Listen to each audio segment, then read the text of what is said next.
ఇప్పుడు ఈశ్వరుడు అనుగ్రహించాడు రామాయణం చెప్పడానికి, వ్రాయడానికి ఈశ్వరుడు నీకు అనుగ్రహించాడు. లేకపోతే నీ నోటి వెంట ఈ శ్లోకం రాదు. నీకు సంక్షేప రామాయణాన్ని ఉపదేశం చేస్తున్నానన్నారు. అప్పుడు రామాయణం వచ్చింది. ఇప్పుడు చెప్పండి, రామాయణానికి ఏది ఆధారము? వాక్కు ఆధారము. ఈ వాక్కునకేది ఆధారము? దానికి పూర్వము వాల్మీకి మహర్షి చేసిన తపస్సు ఆధారము. ఎవడు తపించాడో, ఎవడు మౌనంగా ఉన్నాడో, ఎవడు ఈశ్వరుణ్ణి లోపల తిప్పాడో, ఎవడు ఆయన యందు గురి చూశాడో వాడి నోటి వెంట అప్రయత్నంగా పలికిందా మాట. కాబట్టి వాక్కు బయటికి రావడానికి వెనక ఎంత తపశ్శక్తి ఉండాలో చూడండి. రాముడి గొప్పతనం ఏమి మీరు చూడండి. ఇవాళ మీరు జానపదుల దగ్గరికి వెళితే పల్లెటూళ్లలోకి రామాయణంలో రామచంద్రమూర్తి యొక్క వైభవమేమి అని మీరు అడిగారనుకోండి, ఆయన పెద్ద కోదండ విద్యా పారంగతుడండి, ధర్మమూర్తి అండి, ఇవన్నీ వాళ్ళు చెప్పరు. వాళ్ళు ఏం చెప్తారంటే, ఒకటే మాట, ఒకటే బాణం, ఒకరే పత్ని, ఈ మూడు మా రామయ్య లక్షణాలు అంటారు. మీరు ఆలోచించండి, ఒకటే మాట. ఏమిటొకటే మాట? ఒకటి కన్నా రెండో మాట మాట్లాడ్డు కూడా. వాక్కు యందు చాలా పొదపరితనం ఉంటుంది రాముడి దగ్గర. ఈ లక్షణం ఎక్కడి నుంచి వచ్చిందో తెలుసా అండి? అందుకే ఆయన్ని రాఘవ అని పిలుస్తుంటారు రఘుమహారాజు గారితో కలిసి. తరచూ చెప్తుంటాను, నాకు కుమార సంభవంలో ఆ శ్లోకం అంటే ఎంత ఇష్టమో. కాళిదాసు గారు ఎందుకు రఘుమహారాజు గారు గొప్పవాడు ఆయన చెప్పాడు ఒక శ్లోకంలో. ఆయన అన్నాడు, సత్యేనలో ఆ త్యాగాయ సంహృతార్థానాం సత్యాయ మితభాషిణాం యశసే విజిగీషూణాం ప్రజాయై గృహమీధినాం. త్యాగాయ సంహృతార్థానాం. రఘుమహారాజు గారు చాలా సంపాదించాడు. దేనికి? మళ్ళీ దానం చేసేయడానికి. త్యాగాయ సంహృతార్థానాం సత్యాయ మితభాషిణాం. రఘుమహారాజు ఎక్కువ మాట్లాడేవాడు కాదు. ఎందుకు మాట్లాడేవాడు కాదు? అలా ఎక్కువ మాట్లాడేస్తుంటే అందులోకి అసత్యం వచ్చేస్తుందని మాట్లాడేవాడు కాదు. మితభాషిణాం యశసే విజిగీషూణాం. ఎందుకు దండయాత్ర చేసేవాడు? రాజు కనుక పరాక్రమమును ప్రదర్శించడానికి, కీర్తి కొరకు. యశసే విజిగీషూణాం ప్రజాయై గృహమీధినాం. సంసారమునందెందుకున్నాడు? వంశమును పెంచుకోవాలి కాబట్టి భార్యలతో కలిసి జీవనమును సాగించాడు. ఇది రఘుమహారాజు గారి యొక్క గొప్పతనం. అదే పొతపరితనం మళ్ళీ రామచంద్రమూర్తికి వచ్చింది. మీరు చూడండి, రాముడి గురించి ఎన్ని విషయాలున్నాయంటే, రామోద్దిర్నాభిభాషతే.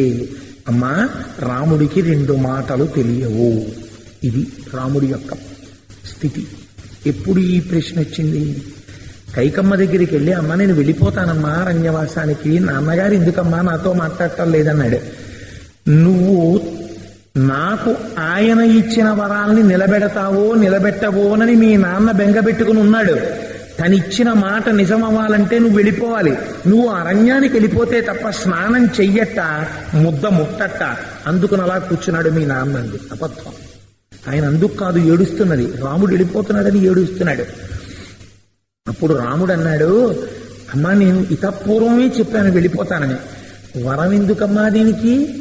నువ్వు ఇతపూర్వం నన్ను భరతుణ్ణి వేరుగా చూడలేదుగా. నన్ను పిలిచి రామా భరతుడికి రాజ్యం ఇయ్యి అని అడిగితే నేను ఇచ్చి వెళ్ళిపోనమ్మా. దీనికి వరాలు అడిగావా? అక్కర్లేదు తల్లి, నేను ఒకసారి మాటిస్తే మళ్ళీ అలా వెళ్ళి మనసు మార్చుకుని వస్తాను అనుకుంటున్నావా? రామోద్దిర్నాభిభాషతే. రాముడికి రెండు మాటలు మాట్లాడటం తెలియదు. ఇంత మితభాషి రాముడు కదా, ఎక్కువ మాట్లాడ్డు కదా, కాబట్టి అలా మొహం ముడిచి కూర్చుని ఉంటాడా? పూర్వభాషీచ రాఘవ. ఎంత చిత్రమో చూడండి. ఎవరైనా పెద్దలు కనపడ్డారనుకోండి, ఆ పెద్దలైనటువంటి వారు తన దగ్గరికి వచ్చి రామా కుశలమా అని అడిగారు అనుకోండి, తన వల్ల పెద్ద తప్పు జరిగిపోయినట్టుగా ఎంతో బాధపడిపోతాట. అయ్యయ్యో వారు పెద్దలు వారు నా దగ్గరికి వచ్చి ఏమండి బాగున్నారా అని అడిగారు, ఎంత దోషం ఎంత దోషం. నేను వెళ్ళి అడగాలి కదా వారిని. నేను వెళ్ళి అయ్యా కులసాయా క్షేమమా, మీ వేదం బాగా జరుగుతోందా, అమ్మాయిని జరుగుతోందా, శిష్యులు కులాసాగా ఉన్నారా అని అడగద్దా?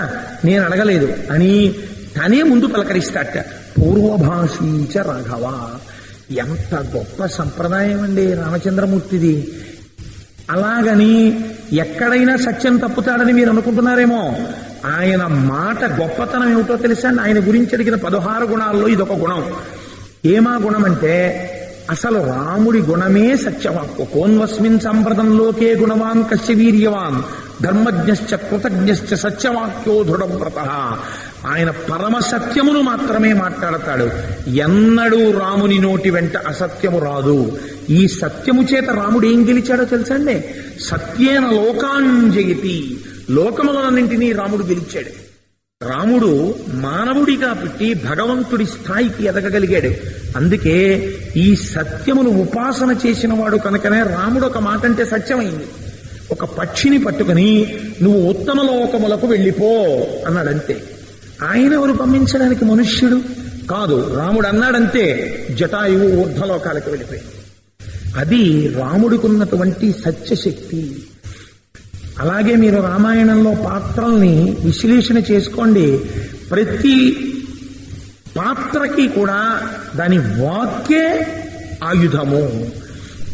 మీరు చూడండి, అందుకే మహర్షి మిగిలిన కాండలకి పెట్టిన పేరు సుందరకాండకి పెట్టలేదు, సుందరకాండ అన్నారు. సుందరకాండలో దేని చేత సౌందర్యము? నేనంటాను వాక్కు యొక్క వైభవాన్ని చెప్పింది కాబట్టి సుందరకాండ సుందరకాండ అంటారు. ఎక్కడ చెప్పింది వాక్కు యొక్క సౌందర్యము అని మీరు నన్ను అడగచ్చు. సీతమ్మ తల్లి లంకాపట్టణంలో అప్పటికి ఎన్ని నెలల నుంచి ఏడుస్తూ ఉన్నదండి? 10 నెలల నుంచి ఏడుస్తోంది అమ్మవారు. కంటికి మంటికి ఏకధారగా ఏడుస్తోంది. అప్పటి వరకు ఆవిడ అంత ఏడుస్తున్న తల్లి పతాక స్థాయి దుఃఖానికి ఏది? నేను నా ప్రాణం వదిలిపెట్టేస్తానని. మొత్తం వాంగ్మయంలో ఎక్కడా మీరు అమ్మవారు ఊరిపోసుకున్న సంఘటన చూడరు. అది మీరు వేరొక అర్థం చెప్పినా కథాపరంగా మాత్రం ఆవిడ ఉరిపోసుకోవడానికి సిద్ధపడింది. ఉరిపోసుకోవడానికి సిద్ధపడినటువంటి సీతమ్మని స్వామి హనుమ ముట్టుకోగలరా? వెళ్ళి ముట్టుకోవడం కుదరదు ఆయమ్మని. మరి ఇప్పుడు ఎలా పైకి తీసుకురావాలి? ఆవిడ ఉరిపోసుకోకుండా ఎలా చెయ్యాలి? ఏవం బహువిధాం చింతాం చింతయిత్వాం మహాకపి సంశ్రవో మధురం వాక్యం వైదేహ్య వ్యజహార. వాక్యం వేసేస్తారు మహర్షి దాని గొప్పతనాన్ని. ఇప్పుడు ఎలా బయటికి తీసుకురావాలి? రాముడిచ్చినటువంటి చూడామణి, రాముడిచ్చిన ఉంగరాన్ని చూపించకూడదా? కళ్ళ ముందుకు పట్టుకెళ్ళి ఇలా ఉంగరం చూపించారనుకోండి, ఏం బాహ్య స్మృతి రాదా రాముడు ఉంగరం పట్టుకొచ్చాడని? అసలు ఆవిడికి ఇప్పుడు చూసేటటువంటి వస్తువు కూడా కళ్ళ ముందు పట్టలేదు. కళ్ళు ఎదురుగుండా వస్తువుని గుర్తించలేవు, మరి చెవులు కథని ఎలా వింటాయండి? అంటే రామ కథకి, రామ సంబంధమైన విషయానికి ఆ వాక్కుకి ఉన్న శక్తి అటువంటిది. పైన కూర్చున్నవాడు ఇప్పుడు ఏం చెప్పాడు? రామకథ చెప్పాడంతే. ఒక్కసారి రామకథ చెప్పేటప్పటికీ ఉరిపోసుకుందాం అనుకుంటున్న తల్లి ఒక్కసారి ఉరి వదిలైపోయి, ఎవరు ఇన్నాళ్ళకి ఇక్కడ రామకథ చెప్పినవాడు అని పైకి చూసి, చచ్చిపోతున్న వాళ్ళని బతికించడానికి ఆధారమైనదేది? వాక్కు మాత్రమే. 10 కాలాలు బతకవలసిన వాడు చచ్చిపోవడానికి కారణమేది? వాక్కి. అదేంటండి మీరు అలా ఎలా చెప్పగలరు? చచ్చిపోతున్న వాళ్ళని బతికించడానికి వాక్కు పనికొచ్చింది. ఒప్పుకున్నాం. మీరు సీతమ్మ తల్లిని హనుమ చెప్పిన కథని ఉదాహరణ చూపించారు. బతకవలసిన వాడు చచ్చిపోవడానికి మాట ఎలా ఉపయోగపడింది? రావణాసురుడు 10 కాలాలు బతకవలసిన వాడు చచ్చిపోయింది సీతమ్మ తల్లితో మాట్లాడకూడని మాటలు మాట్లాడు కదండి. ఎంతటి తపశ్శక్తి సంపన్నుడు! ఇంత తపశ్శక్తి సంపన్నుడు రోజు నిద్ర లేవగానే శిశుపావృక్షం కింద కూర్చున్న సీతమ్మ తల్లి దగ్గరికి వచ్చి, పిబ విహర రమస్వ భుంచువ భోగాన్ ధననిచయం ప్రతిశామి మిదినీంచ మయి లలలనే యథాసుఖత్వం తయిచ సమేత్త లలంతు బాంధవాస్తే ఏకవేణీధరా శయ్యాం ధ్యానం మలినమంబరం అస్థానే ఉపవాసస్య నైతానోపయికానితే అని పలుకకూడని మాటలన్నీ పలికాడు. ఈ యవ్వనం శాశ్వతంగా ఉంటుందనుకున్నావా? వెళ్ళిపోతుంది. అప్పుడు నిన్ను రాముడు ఆదరించాడు, నేను ఆదరించాను అన్నాడు. అదే రాముడు అంటే. రాముణ్ణి నిందించాడు, సీతమ్మని నిందించాడు. ఇలా రోజు వచ్చి సీతమ్మతో మాటలాడకూడని మాటలు మాట్లాడి మాట్లాడి మాట్లాడి ఏ స్థితికి చేరుకున్నాడు? ఇక నువ్వు చేసిన పాపం నుంచి ఎక్కడ తప్పించుకుంటావురా అని అడిగినాడు 10 నెలల తర్వాత. బాగా మూట కట్టే. ఈ మూట కట్టిన పాపం ఏమైపోయింది? ఫలితం ఇవ్వడానికి సిద్ధపడింది. ఇప్పుడు దీని రహస్యం ఎవరు చెప్పేశారు? నువ్వు మాట్లాడిన మాటల ఫలితం ఎక్కడ ఉంటుందో స్వామి హనుమ చెప్పేశారు. ఎక్కడ చెప్పేశారు?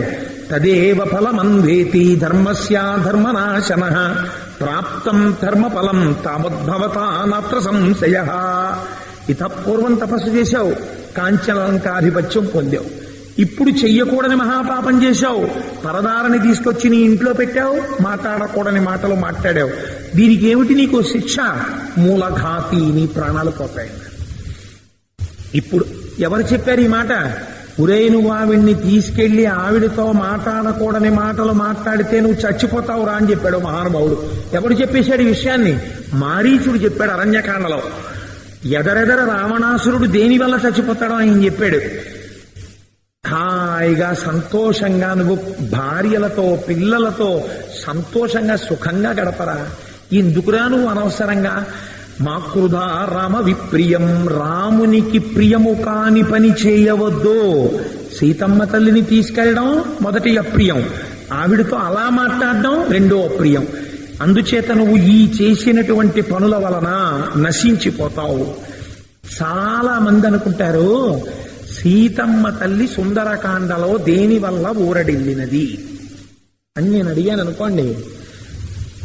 సాధారణంగా ఏం చెప్తారంటే సుందరకాండలో పతాక స్థాయి ఘట్టము సీతమ్మ తల్లికి హనుమ ఉంగరమిచ్చినటువంటి సందర్భము అనుకుంటారు. కాదు, అది కానే కాదని నేను అంటాను. మీరు ఎలా అనగలరు? మీ నోటికి వచ్చిందని వేశారా, లేకపోతే మీకేమైనా ఆధారం ఉందా? ఉన్నది.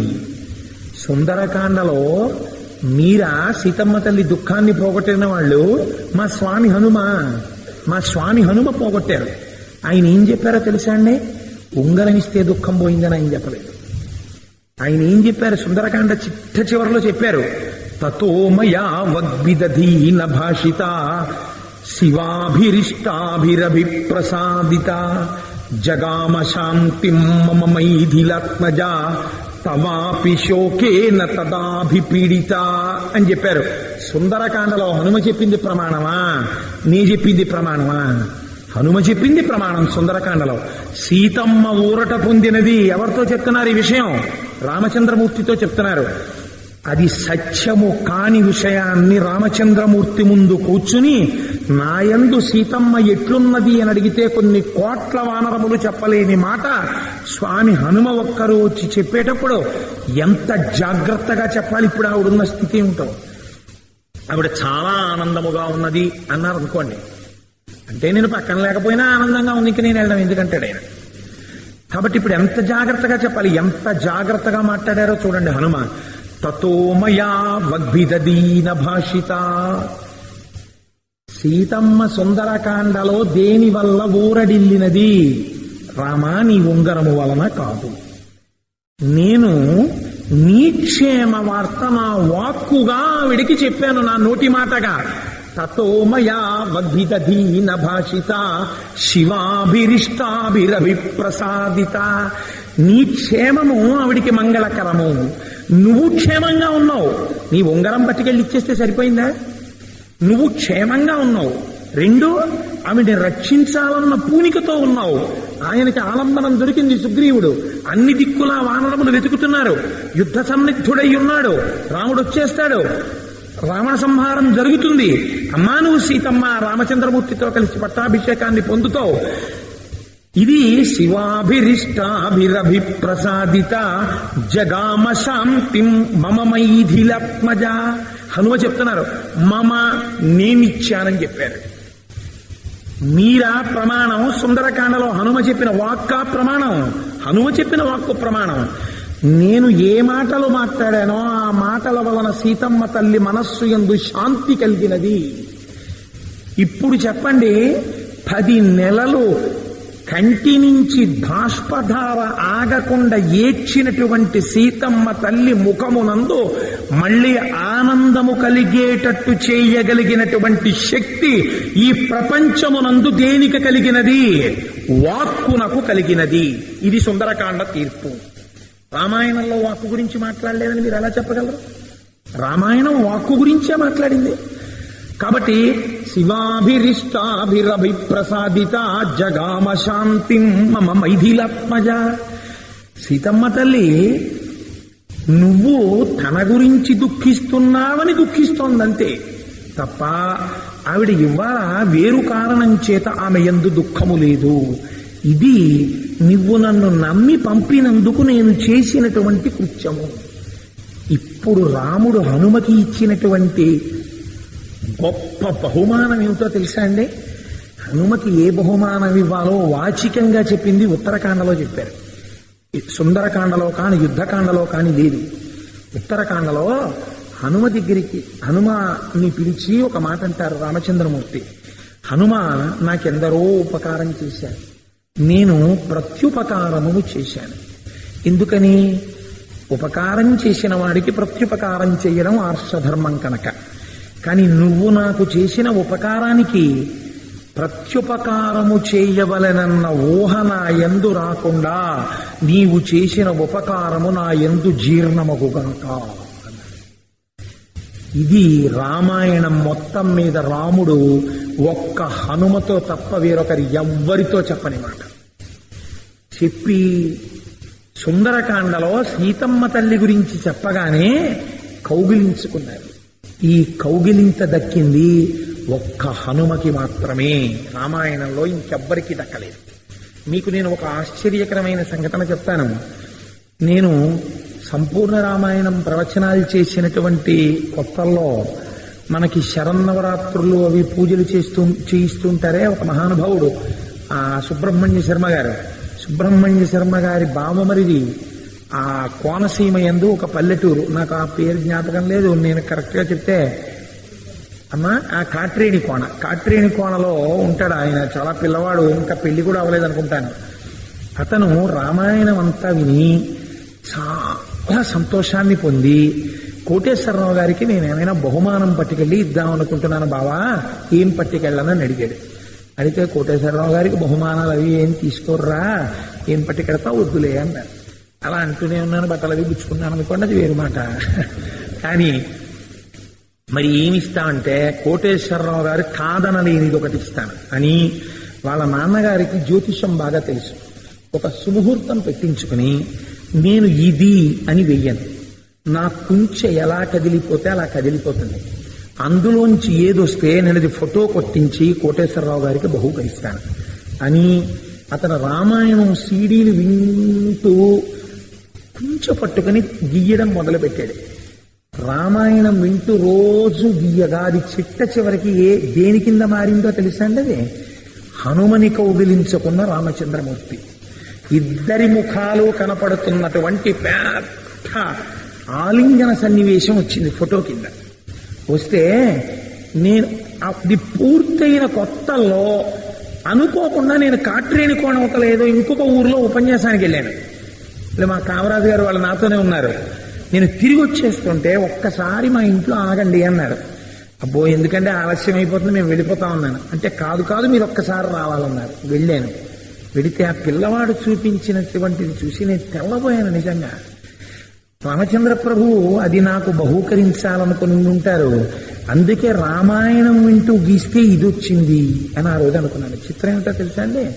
దాన్ని తీసుకురావడానికి ఎత్తబోతే నువ్వు ఇక్కడి నుంచి తీసుకెళ్ళడం ఏమిట్రా, ఆ పిల్లవాడు తెచ్చి నీ ఇంట్లో ఇచ్చి బహూకరిస్తాడు. అంత తపస్సు చేశాడు ఆ పిల్లవాడు అనుకున్నాడో ఏమో రామచంద్ర ప్రభు. మేము దాన్ని ఎత్తలేకపోయాం, అంత బరువు ఉంది. అంత బరువున్న దాన్ని ఎలా తెచ్చాడో తెలియదు. తీసుకొచ్చి నాకు బహూకరిస్తే నాకు దాన్ని ఎక్కడ పెట్టాలో అర్థం కాలేదు. తదనంతరం ఈ మధ్య కాలంలో నేను ఫ్లాట్ తీసుకున్న తర్వాత దాన్ని ఇప్పుడు అది నాకు రామచంద్ర ప్రభు ఇచ్చినటువంటి గొప్ప కానుకగా మనసులో భావించుకుని నేను ఆరాధన చేసుకునే పూజా మందిరంలో పెట్టుకున్నాను దాన్ని. కాబట్టి చూడండి, వాక్కునకు ఫలితమేమి? హనుమకి రామచంద్ర ప్రభు ఇచ్చిన కౌగిలింత. వాక్కు చేత ఎవరు శాంతిని పొందారు? సీతమ్మ శాంతిని పొందినది. అంత దుఃఖమునందుండి ఆత్మహత్య చేసుకుందామనుకున్న సీతమ్మకే శాంతినిచ్చిన వాక్కు నీకెందుకు శాంతినివ్వదు? అందుకే పెళ్ళవలేదండి, సుందరకాండ పారాయణ చేసుకోండి. ఉద్యోగం రాలేదు, సుందరకాండ పారాయణ చేసుకోండి. ఏమండి ఇంట్లో భార్యకు ఒంట్లో బాగుండట్లేదు, మనశ్శాంతి ఉండట్లేదు, సుందరకాండ పారాయణ చేసుకోండి. మీ మనస్సులో అశాంతికి ఏది కారణమైనా సుందరకాండ పారాయణ చేసుకోండి. ఏముంది సుందరకాండలో? హనుమ యొక్క వాక్కు ఉన్నది. హనుమ వాక్కుకి ఇంట్రడక్షన్ ఎక్కడ? ఒక్కొక్క వాక్ అండి మనిషిని చిరస్థాయిగా గుర్తుండిపోయేటట్టు చేస్తుంది. ఆ వాక్కు మీకు పైకి చూడడానికి ఇందులో ఏముందండి అని మీకు అనిపించవచ్చు, కానీ అది మిమ్మల్ని జీవితాంతం గుర్తుండిపోయేటట్టు చేసేస్తుంది. నాకు ఈ మాట చెప్తున్నప్పుడు ఒక విషయం గుర్తొస్తోంది. మనుచరిత్ర రచన చేస్తే మనుచరిత్రని అల్లసాని పెద్దన్న వ్రాశాడు అని రాసుకోవచ్చు. రచన అల్లసాని పెద్దన అని రాసుకోవలసినటువంటి పెద్దన గారు ఎంత పెద్ద సమాసం వేశారంటే దానికి శ్రీమదాంధ్ర కవితా పితామహా సర్వతోముఖాంక పంకజాక్షపాదాంబుజాధీన మానసేందిందిరనందవర ప్రవంశోత్తం శతకోపతాప ప్రసాదాదితా సాధిత చతుర్విధ కవితామ తల్లి కల్లసాని చొక్కయామాచ్య పుత్ర పెద్దనార్య ప్రణీతంబైన స్వారోచిషమను సంభవంబరు మహాప్రబంధంబో అని రాసుకున్నాడే. ఇన్ని వాక్కులున్న అల్లసాని పెద్దన గారు ఏమని ఏడ్చాడో తెలుసా అండి? రాయలవారు చచ్చిపోతే ఎదురైన చోతన మదకరీంద్రముడిగ్గి కేలూతనొసగి ఎక్కించుకొని మనుచరిత్రం బందుకొను వేళ పురమేగ పల్లకి తనకేల పట్టి ఎత్తే బిరుదైన కవిగండ పెండేరమునకీ వెతగునని తానే పదమున తొడగే గోకట గ్రామాధ్యనేకాగ్రహారములడిగిన సీమలు అందునిచ్చే ఆంధ్ర కవితా పితామహ అల్లసాని పెదనామాచ్య అని నన్ను పిలుచునట్టి కృష్ణరాయలతో దివికేగలేక బ్రతికియున్నాడ జీవోత్సవంబనగుచు అన్నాడు. ఆంధ్ర కవితా పితామహ బిరుదందుకున్నవాడు ప్రేమతో కనపడేటప్పటికల్లా ఆంధ్ర కవితా పితామహ అని నన్ను పిలిచిన రాయలు వెళ్ళిపోయిన తరువాత జీవోత్సవంగా బతుకుతున్నానంతే. ఇంకా నాలో ఉన్న కవన శక్తి రాయలతో వెళ్ళిపోయింది, రాయల పిలుపుతో వెళ్ళిపోయింది అన్నాడు. ఒక్క పిలుపు ఒక కవిలో ఉన్న కవన శక్తిని తీసుకెళ్ళిపోయింది. ఎవరిని? అల్లసాని వారి అల్లిక జిగిబిగి అని పేరు. ఏ మహానుభావుడు మనుచరిత్ర ప్రారంభం చేస్తే శ్రీవక్షోజకటంగమాబనదపై జన్నొందలంబోదరాదేవిన్ తత్కమలా సమీపమున ప్రీతిని నిలిపినాడో జనంగ వందారు సనందనాది నిజభక్త శ్రేణి కిందోచురా జీవచ్చుండు కృతార్థు చేయు శుభదృష్టిన్ కృష్ణరాయాధిపున్నట్టు కృష్ణరాయాధిపుడికి శుభదృష్టి కలుగుగాక, ఆయనపై దేవతల యొక్క అనుగ్రహము కలుగుగాక అంటూ ప్రారంభించాడో అలవోకగా పద్యాలు ఏ హిమాలయాల్లో వర్ణించవలసి వస్తే అతజని కంచ భూమి సురులంబర చుంబిశరస్సరజ్జరీ పటల ముహుర్ముహుర్లుట భంగ తురంగ మృదంగ నిస్వన స్ఫుట నటనాను రూప పరిపుల్ల కలాప కలాపి జాలమున్ ఘటక చరత్కరీణు కరకంపిత సాలముచిత శైలమున్. అలవోకగా పడిపోయాయి అలసాని వారి పద్యాలు. అటువంటి పెద్దన చెప్పుకున్నాడు ఆంధ్ర కవితా పితామహాని నన్ను పిలుచునట్టి కృష్ణరాయలతో దివికేగలేక బ్రతికియున్నాడ జీవోత్సవంబనగుచు. ఉండి చచ్చిపోయిన వాడితో సమానం నేను, జీవోత్సవాన్ని. రాయలు వెళ్ళిపోయిన తర్వాత ఇక పెద్దన లేడన్నాడు. ఎందుకు లేడు పెద్దన? ఏమైపోయింది నీ కవన శక్తి? నేను కనపడేటప్పటికీ ఆంధ్ర కవితా పితామహ అని ప్రేమతో పిలిచాడయా, ఆ పిలుపు వినపట్టలేదు, ఘంటం కదలటం లేదన్నాడు. చూసారా, ఒక్కొక్క వ్యక్తి ప్రేమ, ఆ ప్రేమతో కూడినటువంటి పిలుపు యువతల వారిలో ఉన్న వైభవాన్ని కూడా తీసుకెళ్ళిపోతుంది. ఆ బెంగ. వాక్కుకి బలం లేదని మీరు ఎలా అనగలరు? వాక్కుకంత శక్తి ఉంది. అందుకే మీరు రామాయణంలో చూడండి, మొట్టమొదటిసారి హనుమ దర్శనం అవగానే రామాయణంలో ఆయన సన్యాసి రూపంలో వచ్చి కలిశారు రామలక్ష్మణుల్ని. వెంటనే రామచంద్రమూర్తి ఒక మాట అంటారు, నా యజుర్వేద వినీతస్య నా ఋగ్వేద వినీసస్య నా యజుర్వేదధారిణ నా సామవేద విదుష అటువంటి వాడు తప్ప ఇలా మాట్లాడడం కుదరదయా అన్నారు. నా ఋగ్వేద వినీతస్య, ఋగ్వేదం బాగా చదువుకున్నవాడు, యజుర్వేదం బాగా చదువుకున్నవాడు, ఆ తర్వాత సామవేదం బాగా తెలుసుకున్నవాడు, వాడు తప్ప ఇలా మాట్లాడలేడు. ఎందుకు మాట్లాడలేడు అంటే రామచంద్రమూర్తి చెప్పేశారు ఒక చోట, వాక్కు చేత ఇటువంటి మంత్రిని పొందినటువంటి రాజు ఎటువంటి స్థితిని పొందుతాడో తెలుసా? వాక్కు, చక్కటి వాక్కు కలిగినటువంటి మహామంత్రి రాజుకి శుభాల్ని తీసుకొస్తాడు. తన వాక్కు చేత శత్రువుల్ని పడగొడతాడు. తన వాక్కు చేత ప్రభువుకి సమస్త క్షేమములను చేకూరేటట్టు చేస్తాడు. ఇదిగో హనుమకి అటువంటి వాగ్వైభవం ఉందయ్యా అన్నాడు. మీరు చూడండి, ఇది పరమ యథార్థం. ఎందుచేత అంటే సామవేదానికి ఒక లక్షణం ఉంది.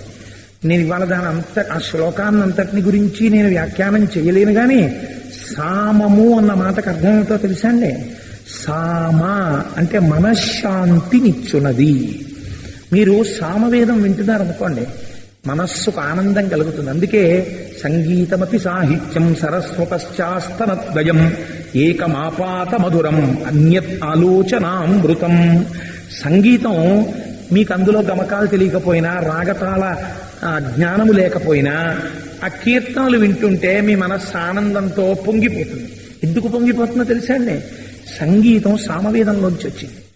సామవేదంలో ఉన్న మంత్రాలు ఆ స్వరానికి తగినట్టు పలుకుతుంటే మీకు తెలియకుండా మనశ్శాంతినిస్తాయి. ఈసారి నాకు ఒక కోరికుంది. కంచి పట్టణంలో ఒక గొప్ప మహానుభావుడు ఉన్నాడు. వారిని అయ్యప్ప స్వామి దేవాలయానికి తీసుకొచ్చి ఒక గొప్ప యాగం ఒకటి చెయ్యాలి అని నాకు కోరికుంది. వారు సామవేదం జరుగుతారు, అప్పుడు చూద్దురుగా నా యాగంలో ఎలా ఉంటుందో సామవేదం అంటే. అసలు సామవేదం వింటూ ఉంటేనే మనశ్శాంతి పొందేస్తాడు. 2, సామవేదంలో మంత్రాలని సక్రమంగా జరగగలిగితే అంతఃశత్రువుల నుండి బాహ్య శత్రువుల వరకు గెలవచ్చు. కాబట్టి ఈయన ఇలా మాట్లాడడంలో తన ప్రభువుకి క్షేమాన్ని చేకూరుస్తున్నాడు. యజుర్వేదం వచ్చినటువంటి వాడికి కర్మ సంబంధమైనటువంటి జ్ఞానమంతా తెలిసి ఉంటుంది. ఎందుకంటే యజుర్వేదం అద్వైతానికి మూలం.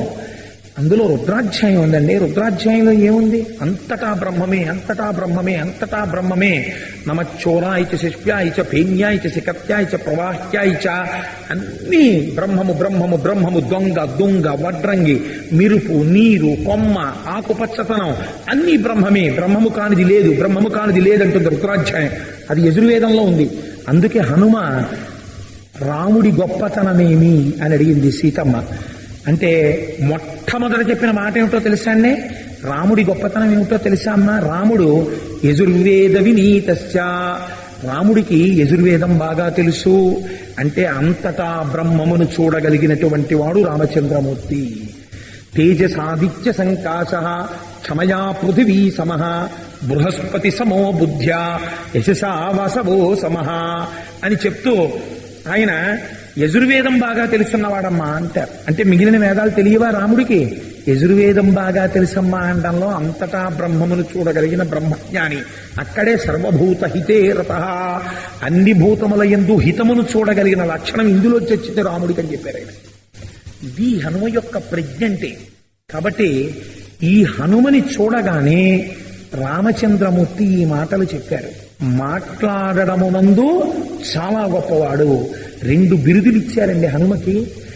వాక్య కుశల, వాక్యజ్ఞ. అంటే మాట్లాడుతున్నటువంటి మాట యొక్క అర్థము, మాట యొక్క గొప్పతనము బాగా తెలుసున్నవాడు. 2, బాగా మాట్లాడుట చేతనైనవాడు. ఈ 2 లేకపోతే అయోమయ వస్తుంటుంది ప్రపంచంలో. మీరు ఒక విషయాన్ని చెప్పాలి అని అనుకున్నారనుకోండి, ముందు మీరు చెప్పాలనుకున్న విషయం గురించి మీకు లోపల చాలా స్పష్టత ఉండాలి. 2, మీకు శ్రద్ధ ఉండాలి. శ్రద్ధ అంటే పూనిక. నేను చెప్తున్నది పరమ సత్యము, నేను అసత్యం చెప్పట్లేదు, నేను చెప్తున్నది సిద్ధాంతము అంతే, అందులో ఏం రాజీ లేదు, ఇంకా నేను మాట్లాడుతున్నది నిజం మాట్లాడుతున్నాను అన్న ధైర్యం మీకు ఇక్కడ లేకపోతే మీరు గొణుగుతారంతే. మీరు మాట్లాడలేరు, మీకు భయం ఉంటుంది. ఎందుకంటే ఏమో నేను చెప్తున్నది నిజమో అబద్ధమో, రేపు పొద్దున ఏమైనా ఇబ్బంది వస్తుందేమో, ఇలా చెప్పచ్చో చెప్పకూడదో, ఈ అనుమానం మీకున్నంతసేపు మీరు ధైర్యంగా చెప్పలేరు. మీరు చెప్తున్నది నిజమని మీరు నమ్మగలిగితే మీరు చెప్పగలరు. మీరు చెప్తున్నది మీరు ఆచరించగలరన్న ధైర్యం మీకుంటే మీరు చెప్పగలరు. లేకపోతే అది చెప్పడానికి మీకు భయం. వేదిక దిగగానే ఎవడడుగుతాడో మళ్ళీ దీని గురించి అన్న భయం పట్టుకుంటుంది. అందుకే మీరు చూడండి, రాముడు మాట్లాడితే ఎలా ఉంటుందో తెలుసా అండి? ఎంత సరళంగా మాట్లాడతాడో, ఎంత మధురంగా మాట్లాడతాడో తన భావం అంత కుండ బద్దలగొట్టినట్టుంటుంది. మళ్ళీ మీరు రాముడిని ఇంకోసారి అడగడానికి ఉండదు అవకాశం. అంత స్పష్టంగా మాట్లాడతాడు తప్ప మొహమాటం ఉండకూడని విషయాలు ఏ ఉంటాయో వాటి విషయంలో నిర్మోహమాటంగా మాట్లాడతాడు. కొన్ని విషయముల యందు నిర్మోహమాటంగా మాట్లాడడం మనిషికి రావాలి. అలా రాలేదనుకోండి మాట్లాడడం, ఆయన్ని ఆశ్రయించిన వాళ్ళు పాడవుతారు. ఇలా ఎవరికి ఉండాలో తెలుసా అండి? మొదటి లక్షణం గురువుకు ఉండాలి. గురువు తన శిష్యులతో మాట్లాడేటప్పుడు నిర్మోహమాటంగా మాట్లాడగలగాలి. తన ఉద్ధరణకి సంబంధించి మాట్లాడేటప్పుడు నిర్మోహమాటంగా మాట్లాడాలి. ఇది నన్ను పతనావస్థకి తీసుకెళ్లిపోతోందేమో అని అనుమానం వచ్చిన చోట మొహమాటంతో ఉండకూడదు, నిర్మోహమాటంగా మాట్లాడాలి. మీకు నేను ఒక ఉదాహరణ చూపిస్తాను. రామకృష్ణ పరమహంస దక్షిణాపూర్లో ఉండగా భార్య శారదాదేవి వచ్చింది. వస్తే శారదాదేవి కాపరానికి వచ్చింది.